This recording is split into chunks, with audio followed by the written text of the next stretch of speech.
আমাদের এলাকা ভিত্তিকও অনেক রকম প্রবলেম আছে, যেমন আমাদের এখানে সুপেয় পানি নাই। আমাদের যারা মোড়েলগঞ্জ, শরণখোলার, মংলার মানুষ, এখানে মায়েরা অনেক ঝুঁকির মধ্যে জীবনযাপন করে লবণ পানিতে। তো দেখা যায় তাদের জীবিকা নির্বাহের জন্য একমাত্র ওয়ে হচ্ছে তাদের মাছ ধরা। যেখানে লবণ পানিতে মাছ ধরতে নামে মায়েরা বিভিন্নভাবে তার শারীরিক শিকার হচ্ছে। অনেক অনেক মেয়ে দেখা যাচ্ছে মা হওয়া থেকে বঞ্চিত হচ্ছে। অনেক অনেক মেয়েদের দেখা যায় যে নারীজনিত যে সমস্যাগুলো আছে এই লবণ পানির কারণে সেই সমস্যার শিকার হচ্ছে। তো আমাদের চেষ্টা থাকবে নারীদের কর্মসংস্থানের মাধ্যমে, নারীদের ভালো কর্মসংস্থানের মাধ্যমে তাদেরকে নিজেদের অবস্থান তৈরি করে দেওয়া হচ্ছে আমার মূল থিম।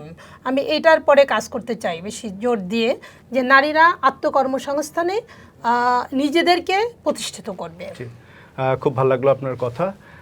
আমরা একটা জিনিস দেখতে পাচ্ছি যে এখন তরুণ সমাজ, বিশেষ করে যদি নারীদের কথাই বলি, তারা রাজনীতিতে মানে আসার পেছনে বা আসতে চাচ্ছে না।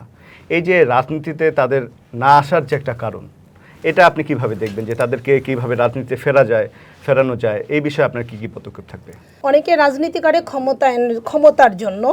আমার কাছে মনে হয় রাজনীতি ক্ষমতার জন্যই শুধু রাজনীতি না, রাজনীতি করতে হলে দেশপ্রেম থাকতে হবে, ব্যক্তিত্ব বোধ থাকতে হবে, দেশের প্রতি ভালোবাসা থাকতে হবে, দেশের মানুষের প্রতি ভালোবাসা থাকতে হবে, এবং দেশকে উন্নয়নের শিখরে পৌঁছানোর জন্য বিভিন্ন পরিকল্পনা প্রণয়ন করতে হবে।